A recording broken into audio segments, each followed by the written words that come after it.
तो दोस्तों आज हो गई है 9 जून और जो बड़ी खबरें हैं, मुख्य समाचार हैं, एक एक करके चलेंगे। तमाम बेहद बड़ी अपडेट्स आप तक आगे इसी वीडियो के माध्यम से पहुंचाएंगे, इसलिए लगातार हमारे साथ आगे इसी वीडियो में बने रहिएगा। तो वहीं दोस्तों, खबरों की तरफ चलने से पहले आप लोगों से एक छोटा सा निवेदन है कि अगर आप लोग भी खुल करके देश भर में लगातार नफरत फैला रही गोदी मीडिया का बहिष्कार करते हैं, विरोध करते हैं, तो अब इस वीडियो को लाइक कीजिएगा, चैनल को फ्री में सब्सक्राइब करके बेल के आइकन को जरूर दबाइएगा दोस्तों, और कमेंट बॉक्स में कमेंट कीजिएगा जय हिंद जय भारत। दरअसल दोस्तों, पहली बड़ी खबर आप लोगों को बताते चलें, एक बार फिर से सच साबित हुई है राहुल गांधी की बात, केरोसिन में भीगा है पूरा भारत। खबर बताते चलें, राहुल गांधी की बात को सच साबित होते हुए पूरी दुनिया देख रही है। आप लोगों को बताते चलें, 21 मई को राहुल गांधी ने लंदन से पूरी दुनिया को बताया था कि बीजेपी और आरएसएस ने अपनी सोच से समूचे देश में मिट्टी का तेल फैला दिया है। 27 मई को ही नूपुर शर्मा और फिर 1 जून को नवीन जिंदल ने मीडिया और सोशल मीडिया में अपने जहरीले बयानों से ऐसी आग लगाई कि विदेशी तत्वों को भी इस आग में घी डालने का मौका मिल गया। भाजपा और आरएसएस के नेता लगातार भारत की छवि को देश दुनिया में नुकसान पहुंचा रहे हैं। कई ऐसे देश हैं जिनकी कभी इतनी हिम्मत नहीं हुई कि दुनिया के सबसे बड़े लोकतंत्र और दुनिया की सबसे बड़ी मुस्लिम आबादी के साथ जी रहे भारत पर उंगली उठा सके।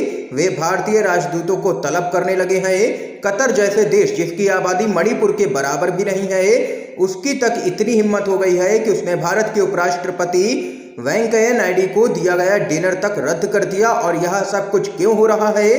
भाजपा और आरएसएस की फैलाई हुई नफरत की वजह से हो रहा है। और जो कुछ भी राहुल गांधी ने अपने बयान में कहा था, वो अब सच साबित होते हुए नजर आ रहा है।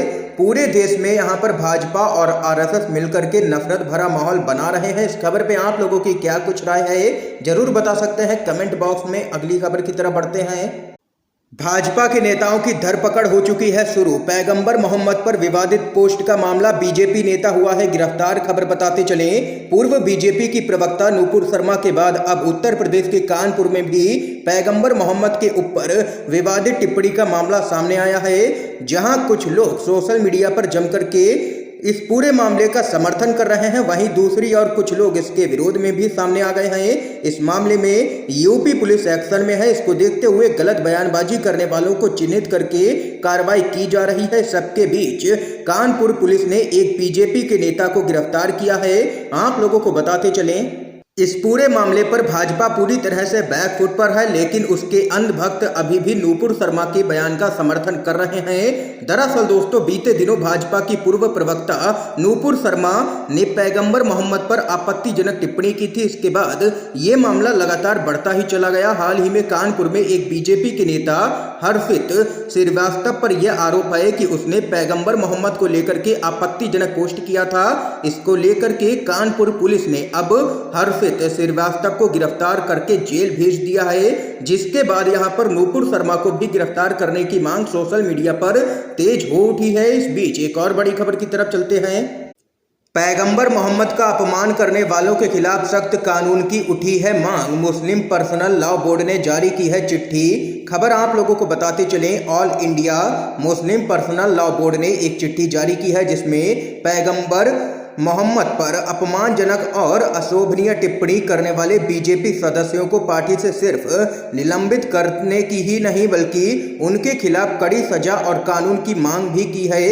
इस चिट्ठी में मुस्लिम पर्सनल लॉ बोर्ड की तरफ से लिखा गया है कि इसने देश के सभी मुसलमानों को सख्त तकलीफ पहुंचाई है और इंटरनेशनल प्लेटफॉर्म पर भी देश की प्रतिष्ठा को काफी ठेस पहुंची है। और इस सब कुछ के लिए अगर कोई जिम्मेदार है तो वह बीजेपी के विवादित नेता ही जिम्मेदार हैं। इस पत्र में मुस्लिम पर्सनल लॉ बोर्ड की तरफ से साफ तौर से यह लिखा गया है कि जघन्य अपराध करने वालों को पार्टी से निलंबित करना अच्छी बात है, लेकिन यह पर्याप्त बिल्कुल भी नहीं है। उनके खिलाफ कानूनी कार्रवाई की जाए और ऐसे कानून बनाए जाएं जो विभिन्न धर्मों की आस्था के प्रतीक के अपमान को निंदनीय अपराध घोषित करता हो और उस पर तत्काल और उचित कानूनी कार्रवाई हो सके। ये यहाँ पर मुस्लिम पर्सनल लॉ बोर्ड ने मांग की है और नूपुर शर्मा को तुरंत गिरफ्तार किया जाए, ये कहना है लॉ बोर्ड का। एक और बड़ी खबर बताते चलें, सैटेलाइट तस्वीरों के हवाले से यूएस के टॉप जनरल का बड़ा खुलासा, खतरे की घंटी है लद्दाख के पास चीनी निर्माण, मोदी सरकार बैठी है चुपचाप। खबर बताते चलें, लद्दाख के पास चीन का निर्माण को लेकर के अमेरिका ने भारत को सावधान रहने की चेतावनी जारी कर दी है। अमेरिका के शीर्ष जनरल ने एक इंटरव्यू में बताया है कि लद्दाख सीमा रेखा के पास चीन की हरकतें संदिग्ध दिखाई दे रही हैं। इसके साथ ही उन्होंने बताया है कि चीन उस इलाके में कोई निर्माण कार्य का ढांचा तैयार करने में लगा हुआ है। ये घटना आंख खोल देने वाली है।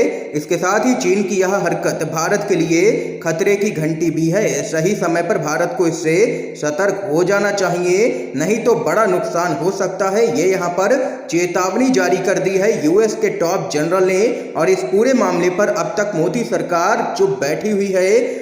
और वहीं बताते चलें, इस पूरे मामले पर राहुल गांधी और कांग्रेस पार्टी हमेशा ही केंद्र सरकार पर हमलावर रहती है, लेकिन मोदी सरकार का हमेशा जवाब यही रहता है, ना तो कभी चीन हमारी सीमा में घुसा और ना ही चीन ने कभी कोई भी हमारी सीमा में यहाँ पर कब्जा किया हुआ है। इस बीच एक और बड़ी खबर बताते चलें, सोनिया गांधी और राहुल गांधी को ईडी के द्वारा भेजे गए समन के खिलाफ कांग्रेस कार्यकर्ताओं ने किया है मोदी सरकार के खिलाफ प्रदर्शन, सरकार पर साधा है निशाना। खबर बताते चलें, ईडी के द्वारा राहुल और सोनिया गांधी को समन भेजे जाने पर कांग्रेस कार्यकर्ताओं ने केंद्र की मोदी सरकार के खिलाफ धरना प्रदर्शन किया है। कांग्रेस मुख्यालय के बाहर कांग्रेस के कार्यकर्ताओं ने डेरा डाला और ईडी के खिलाफ जमकर के नारेबाजी की है इस दौरान। और वहीं आप लोगों को बताते चले, इस दौरान कांग्रेस के नेताओं का कहना है कि सोनिया गांधी और राहुल गांधी देश को बचाने की बात कर रहे हैं, लेकिन मोदी जी कहते हैं कि आपको ईडी बुला रही है, सरकार ईडी का पूरी तरह से दुरुपयोग कर रही है। और वहीं आप लोगों को बताते चले, राहुल गांधी को 2 जून को ही पूछताछ के लिए बुलाया गया था। हालांकि उस समय वह देश में नहीं थे, ऐसे में वह 13 जून को पूछताछ के लिए ईडी के समक्ष जाएंगे। और वहीं अब आप लोगों को बताते चले, खबर यह है कि राहुल गांधी के पेशी के दौरान कांग्रेस पार्टी यहां पर शक्ति प्रदर्शन करेगी। इसके लिए पार्टी ने सभी प्रदेश अध्यक्षों और पार्टी महासचिवों के साथ में एक बड़ी बैठक यहां पर आज बुला ली है।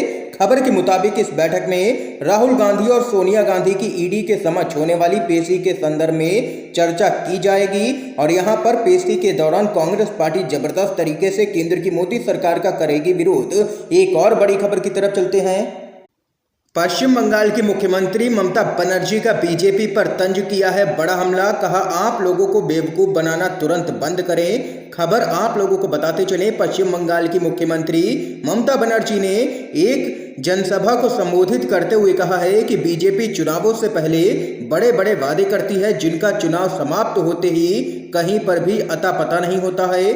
मुख्यमंत्री ममता बनर्जी बोली हैं कि बीजेपी चुनाव से पहले लोगों को मूर्ख बनाने के लिए अलग राज्य कल्याणकारी योजनाओं का वादा करती है।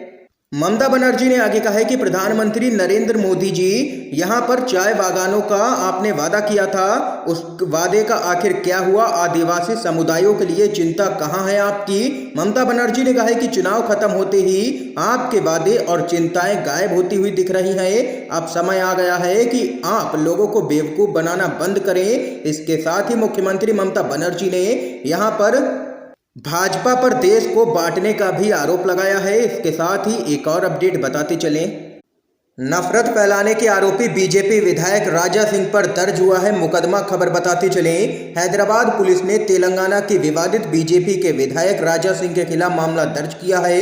उन पर समुदाय विशेष की धार्मिक मान्यताओं को मानहानिकारक टिप्पणी के जरिए आहत करने के आरोप हैं। राजा सिंह तेलंगाना के गोशा महल से बीजेपी के विधायक हैं। राजा सिंह पर इससे पहले भी समुदाय विशेष की भावनाओं पर चोट पहुंचाने का आरोप लग चुका है।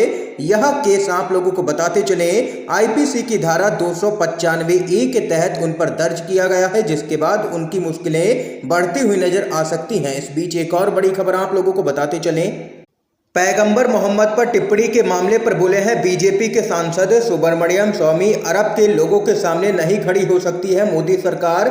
खबर बताते चलें, नूपुर शर्मा को पार्टी की प्राथमिक सदस्यता से सस्पेंड किए जाने के बाद बीजेपी के कई समर्थक नाराज हैं। इनमें बीजेपी के सांसद सुब्रमण्यम स्वामी भी शामिल हैं। आप लोगों को बताते चलें, नूपुर शर्मा के मामले को लेकर के एक बार फिर से केंद्र की मोदी सरकार पर स्वामी ने हमला बोला है। स्वामी ने कहा है कि भारत की मोदी सरकार अरबों के सामने खड़ी नहीं हो सकती है। ये यहाँ पर सुब्रमण्यम स्वामी ने घेरा है अपनी ही सरकार को। इस समय की दोस्तों आज की सभी बड़ी खबरें थी, मुख्य समाचार थे जो हमने आप लोगों तक पहुंचाए हैं UNVDB के माध्यम से। अगर आप लोगों को ये वीडियो पसंद आया हो तो इस वीडियो को लाइक कीजिएगा, ज़्यादा से ज़्यादा इस वीडियो को शेयर कीजिएगा ताकि आप सभी के दोस्त भी इन मुख्य समाचारों को जान सकें। वीडियो देखने के लिए दोस्तों आप सभी का बहुत बहुत धन्यवाद।